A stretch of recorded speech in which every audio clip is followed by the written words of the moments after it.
Lõuna-Eestis on alates juulist näha Ungari kaitseväelasi, kes teevad ühist väljaõpet teise jalaväebrigaadiga. It is an infantry company from the 25th Infantry Brigade from Hungary. We are located in Tata. Üksus on Eestis õppuse Training Bridge 2017 raames ning tänaseks on ungarlased siin viinud läbi mitmeid harjutusi ja tutvunud ka nende jaoks teistsuguse maastikuga, mis teeb harjutamise põnevaks. Estonia is a beautiful country and Estonian people are very kind and hospitable. And this environment is completely different from the Hungarian environment. And it is a new challenge for Hungarian soldiers who are not used to that kind of thick forest, and it gives us a very, very good opportunity to make a training here.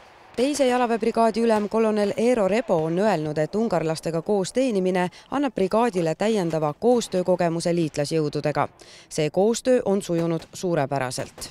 We are doing separate exercises regarding platoon level up to company level, like platoon in advance, platoon in attack and defense. Ungari üksuse siia tuleku aluseks on kokkulepe Viisekaardi riikide vahel, kes otsustasid NATO heidutusmeetmete raames panustada sõjalise kohaloleku suurendamisse Balti riikides.